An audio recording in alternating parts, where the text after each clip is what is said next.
सो good morning everybody, myself Acharya Vishwendra. आज एक बहुत ही इम्पोर्टेंट टॉपिक पे आपसे डिस्कस करूँगा।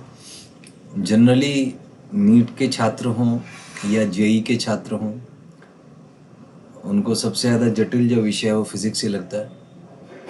तो आज का जो टॉपिक है हमारा डिस्कशन का है फिज़िक्स के सवाल करें परेशान, आचार्य विश्वेंद्र से पाए समाधान।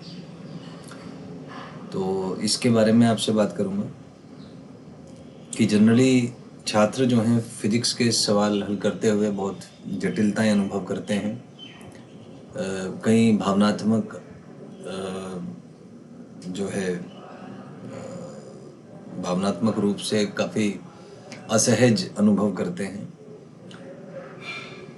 वो सोचते हैं, कोई मान लीजिए फिज़िक्स का कोई प्रश्न हल कर रहे हैं तो प्रश्न हल करने के बजाय वो इस उलझन में रहते हैं कि इसको हम फार्मूले से हल करें कि कॉन्सेप्ट से हल करें या ट्रिक से हल करें।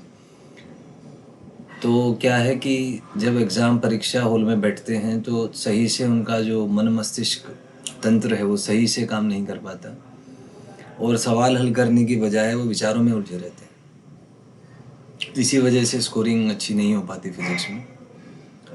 और जब मैं खुद जेईई की तैयारी कर रहा था उस समय मैंने जो अनुभव किया वो ये अनुभव किया कि सवाल हल करने के लिए बुद्धि जो है वो एकदम कह सकते हैं कि तात्क्षणिक बुद्धि जिसकी है, प्रेजेंस ऑफ माइंड जिसको कहा जाता है, तो प्रेजेंस ऑफ माइंड आपका बहुत शार्प होना चाहिए। सवाल देखते ही 5 सेकंड के अंदर आपको उसका सॉल्यूशन बनाना आना चाहिए कि इसको मैं ऐसे सॉल्व करूँगा, केवल 5 सेकंड के अंदर। क्योंकि यदि 5 सेकंड में आप वो अप्रोच नहीं बना पाए तो फिर मेरा अनुभव है कि ज़्यादातर सवाल आपसे नहीं हो पाएंगे, क्योंकि थोड़ा टाइम बाउंडेशन का है। जेईई मेन की बात करें तो लगभग 25 सवाल आपको 1 घंटे में हल करने होते हैं। तो मोटा मोटा 2 मिनट मान लीजिए आप, एक सवाल के लिए 2 मिनट आपके पास होता है। तो एक तो टाइम बाउंडेशन है और सवाल जो हैं, क्वेश्चंस जो हैं वो पूरे सिलेबस में से आते हैं। तो खाली फिज़िक्स की अगर बात करूं तो लगभग 2000 पेजेस +1 और +2 दोनों मिला के A4 साइज़ के ये आपका सिलेबस रहता है फिज़िक्स का खाली।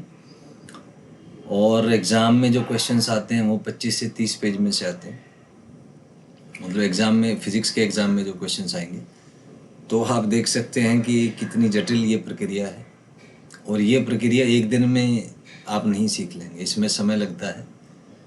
तो यही विषय मैंने चुना आज कि इस जटिलताओं को कैसे हल किया जा सकता है, जो मैंने अपने अनुभव के दौरान पाया। मैं जब छात्र था तब क्योंकि जेईई मैंने खुद दिया था, उत्तराखंड स्टेट में 219 रैंक मेरी थी।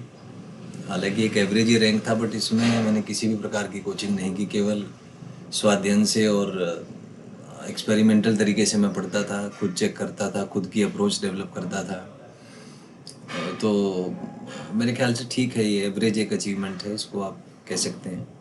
और बाकी मैं 2011 से कोटा चला गया था, वहाँ फिर मैंने विभिन्न कोचिंग संस्थानों के साथ जुड़ा रहा, एक फिज़िक्स फैकल्टी के तौर पे काम किया। तो उन वर्षों के दौरान जो भी अनुभव मुझे प्राप्त हुआ है, मैं उसका एक सार आप कह सकते हैं वो आपसे डिस्कस करूँगा कि कैसे इस प्रकार की मेंटालिटी हम विकसित करें जिससे फिज़िक्स के सवाल हल करने में जो परेशानी हमें होती है उससे हम मुक्त हो पाएँ। तो इसमें सबसे पहले आपसे बात करूँगा कि जब भी आप कोई प्रश्न हल करना प्रारंभ करें तो पॉइंट नंबर 1 कि शुरू के जो आपके 5 सेकंड हैं उस 5 सेकंड में बिल्कुल शांत रहें। शांत रहने से ये होगा कि आपका जो माइंड ब्रेन सिस्टम है उसको समय मिल जाता है इन्फॉर्मेशन और प्रोसेस खोजने का। माइंड ब्रेन सिस्टम को आपके टाइम मिल जाएगा, टाइम और टू डेवलप सॉल्यूशन। तो ये जो स्टार्टिंग के 5 सेकंड है बहुत महत्वपूर्ण है, बहुत ज़रूरी है। तो जब भी आप कोई प्रश्न हल करें, शुरू के जो 5 सेकंड है प्रारंभ के, बिल्कुल शांत रहें। क्योंकि प्रश्न हल करने से पहले हमारे मन मस्तिष्क तंत्र में कुछ और जानकारी चल रही होती है। हम या तो भविष्य में उलझे होते हैं कल्पनाओं में, या भूतकाल की मेमोरीज में, स्मरण जो स्मृतियां हैं उसमें उलझे होते हैं। तो जब भी हम कोई सवाल हल करें, यह परम आवश्यक है कि हमारा पूरा ध्यान वर्तमान पे केंद्रित हो, और सामान्यतः इसमें थोड़ा सा समय लगता है। तो अभी से आदत बनाएं, जब भी कोई प्रश्न आप हल करें 5 सेकंड के लिए बिल्कुल शांत हो जाएं। भविष्य से भी और भूतकाल की स्मृतियों से भी केवल वर्तमान पे ध्यान केंद्रित करें। उसके बाद प्रश्न हल करना प्रारंभ करें। स्टेप नंबर 2, जब भी आप कोई प्रश्न हल करें तो चित्रों के रूप में सोचें, उसके चित्रों के रूप में सोचें, इमेजेस की टर्म में आप जो है उसको विजुअलाइज करें। क्योंकि क्या होता है कि हमारे मस्तिष्क का जो ऑक्सीपिटल लोब होता है, जो विजुअल इन्फॉर्मेशन या जो लाइट की जो इन्फॉर्मेशन है जो आंखों के थ्रू हम रिसीव करते हैं, वो पार्ट सबसे फास्ट होता है, सबसे ब्रेन जो है सबसे सहज होता है उसमें। इसीलिए यही कारण है कि हमें मूवीज़, पिक्चरें वगैरह ज़्यादा याद रहती हैं, और टेक्स्ट के रूप में जो जानकारी हमने पढ़ी है उसको हम भूल जाते हैं। तो मस्तिष्क की स्वाभाविक प्रकृति का लाभ उठाएं, और जो भी प्रश्न आप हल कर रहे हैं उसको चित्रों के रूप में आप सोचें, केवल शब्दों के रूप में नहीं।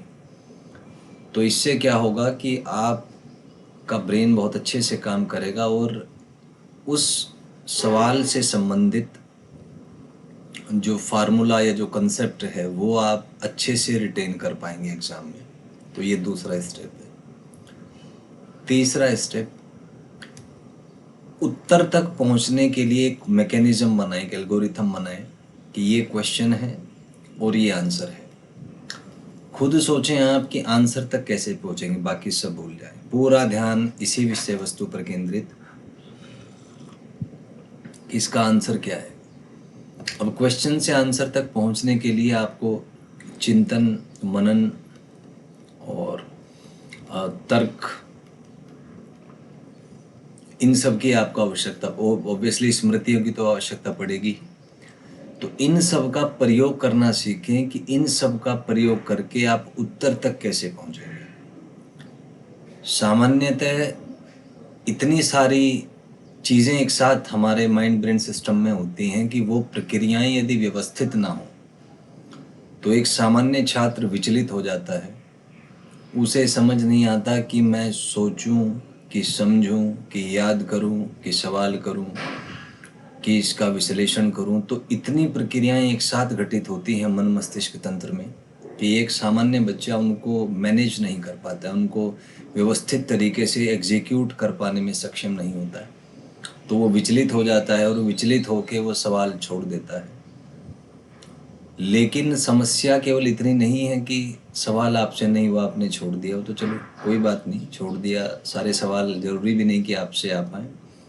समस्या ये है कि हमारा जो ब्रेन है वो ये भी याद कर रहा है कि कोई समस्या आते ही मुझे क्या काम करना है। क्योंकि आपको अब तक पता लग गया होगा, हमारे अंदर एक रिकॉर्डर है, सभी के अंदर।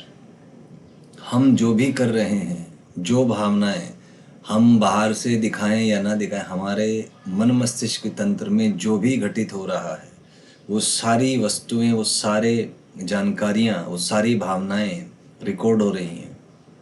एक एल्गोरिथम चल रहा है हमारे मन मस्तिष्क में, उस एल्गोरिथम में एवरीथिंग इज रिकॉर्डेड।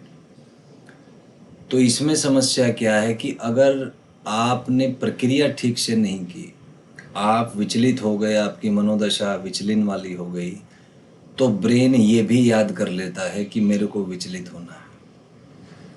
तो यदि ये प्रक्रियाएं ठीक से घटित नहीं हो पाई तो बार बार आपका मन मस्तिष्क विचलित होता रहेगा, और इसको भी याद कर लेगा कि मुझे सवाल देखकर विचलित होना है। और एक बार अगर ये बात आपके अनकॉन्शियस माइंड में पहुंच गई तो आप कितना भी प्रयास कर लीजिए, बार बार आप सवाल से विचलित होंगे, भयभीत होंगे, और समाधान आप नहीं निकाल पाएंगे।